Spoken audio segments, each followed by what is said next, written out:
పిఠాపురం నియోజకవర్గం కొత్తపల్లి మండలం కొత్తపల్లి నందు ఉల్లాస అక్షర ఆంధ్ర ట్రైనింగ్ లో భాగంగా సుమారు 1000 మందికి ట్రైనింగ్ లో అవకతవకలు జరిగాయన్న దానిపై వివరణ ఇచ్చిన ఏపీఎం మల్లేశ్వరరావు దానిపై వివరణ ఇవ్వడం జరిగింది. ప్రతి బిల్లు ప్రతి రూపాయి సవ్యంగా ఖర్చు చేయడం జరిగిందని, ఎవరికి ఎటువంటి ఇబ్బంది కలగకుండా ట్రైనింగ్ ఇప్పించడం జరిగిందని, పారదర్శకంగా శిక్షణ ఇవ్వడం జరిగిందన్నారు. అలాగే ట్రైనింగ్ అనంతరం వారు నిర్వహిస్తున్న క్లాసులను ఉన్నతాధికారులతో చెక్ చేయడం జరిగిందన్నారు. వారు కూడా ట్రైనింగ్ సద్వినియోగం చేసుకుని ప్రతి ఒక్కరికి వారికి కుదిరిన సమయంలో క్లాసులు చెప్పడం జరుగుతుందని అన్నారు. ఎవరికైనా ఎటువంటి ఫిర్యాదులున్నా వెంటనే తనను వచ్చి సంప్రదించాలన్నారు. తను రాకముందు జరిగిన దానిపై కూడా ఎవరైనా కంప్లైంట్లు ఇచ్చినచో దానిపై కూడా విచారణ జరుపుతామని తెలిపారు. నా పేరు పి మల్లేశ్వరరావు. నేను కొత్తపల్లి మండలంలో ఏపీఎంగా చేస్తున్నాను. అక్షరాంధ్ర అనేటటువంటిది లాస్ట్ ఇయర్ 2025-26 సంవత్సరానికి గాను 1000 మందికి వాలంటీర్ టీచర్స్ ట్రైనింగ్ ఇచ్చి 10,000 మందికి నిరక్షరాస్యులు ఎవరైతే ఉన్నారో వాళ్ళకు అనుకూలమైన టైంలో మనం చదువు చెప్పమని మనకు అక్షరాంధ్ర నుంచి మనకు గైడ్లైన్స్ వచ్చున్నాయి. ఆ గైడ్లైన్స్ ప్రకారంగానే 1000 మంది వాలంటీర్ టీచర్స్ని ఏర్పాటు చేయడం జరిగింది.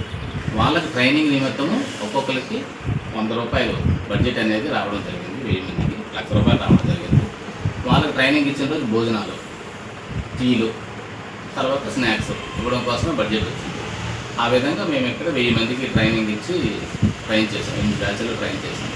వాళ్ళందరినీ కూడా విలేజ్ లెవెల్లో వాళ్ళ నిరక్షరాస్యులకు చదువు అనేటువంటి వాళ్ళ ఏ అనుకూలమైన టైంలో ఆ అనుకూల టైంలో ఇస్తారు. వాళ్ళు ఇప్పుడు ఏమైనా చెక్ చేయరా సార్? వాళ్ళు మళ్ళీ ట్రైనింగ్ ఇస్తున్నారా లేదన్నది అక్కడ చేశాను. 2-3 సార్లు విలేజ్కి వెళ్ళాము. విలేజ్కి వెళ్ళేటప్పుడు కూర్చారు. ఒకసారి డీడీ గారు వచ్చారు, తర్వాత జిల్లా అక్షరాంధ్ర వాళ్ళు వచ్చారు.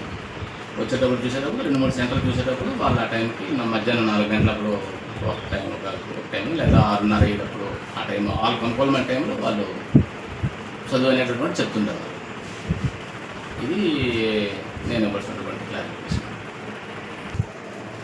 బిల్స్ అనేవి మీకు ఇస్తాం, కావాలంటే బిల్స్ ఉన్నాయి. బిల్స్ అనేవి సబ్మిట్ చేసాం. అక్షరాంధ్ర వాళ్ళు సబ్మిట్ చేసాం. వాళ్ళు కూడా వచ్చి వెరిఫికేషన్ చేశారు. బిల్స్ అనేవి కావాలనుకుంటే రిటర్న్ పూర్వకంగా నాకు ఇస్తే నేను బిల్స్ మాకైతే లేవండి. ఏంటంటే మండల మహిళా సమాఖ్యకి వడ్డీ ఆ వడ్డీలో ఉన్నటువంటి దానికి ఏదో మీటింగ్ అయినప్పుడు భోజనాలు టీవీ వేస్తారే తప్ప కానీ బడ్జెట్ అనేటటువంటిది ఈ మధ్యన బడ్జెట్ అయ్యి శాంక్షన్ అయితే నేను వచ్చిన తర్వాత పాత బడ్జెట్ అనేటటువంటిది ఇక్కడ పెండింగ్ అనేది ఏం లేదు. అసలు బడ్జెట్ అనేటటువంటిది ఏంటంటే ఒకవేళ వచ్చినా వాళ్ళకి రుణాల రూపంలో వస్తుందే తప్ప కానీ ఇంకే విధమైనటువంటిది రుణాలు ఇవ్వడానికే వస్తుందే తప్ప కానీ ఇంకే విధమైనది లేదు. ఒకవేళ వచ్చినా ట్రైనింగ్లకి అనేటటువంటిది ఒక 50 మందికి 60 మందికి 30 మందికి వస్తుంది. ఆ ప్రకారంగానే మేము అది ఇచ్చిన తర్వాత ఆ గైడ్లైన్స్ ప్రకారంగా ఫాలో ఏది అక్షరాంధ్రకి మార్చిలోపు ఇచ్చిమన్నారు. ఒకరోజే బ్యాచ్ అన్నమాట. మరి సుమారు మీరు 200 మందికే ఇచ్చారనేసి ట్రైనింగ్ బయట మాకు కొందని చెప్పారు సార్. మరి ముందు 6 బ్యాచ్ 8 బ్యాచ్ ముందు 6 బ్యాచ్లకి ఇచ్చాము. 6 బ్యాచ్లకి ఇక్కడ 2 బ్యాచ్లు ఎంపీడీ వాటికి ఇచ్చాము. ఇక్కడేమో 4 బ్యాచ్లకి ఇచ్చాము. ఒక 2 బ్యాచ్లు ఫిషర్మెన్ యాప్స్కి ఇచ్చాము.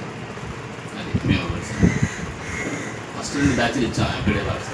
ఇక్కడ మా పొలంగా ఇది లేదు కాబట్టి ఆ రోజులు ఇంకా వేరే ఆడిట్ అవుతుందని చేస్తాం ఇచ్చాము. సో అక్కడ బ్యాచ్ అయిన తర్వాత ఇప్పుడు 6 బ్యాచ్లు ఇంకో 2 బ్యాచ్లు ఉండిపోతే పడకొత్తపల్లి ఫిషర్మెన్ యాప్స్కి ఇచ్చాము.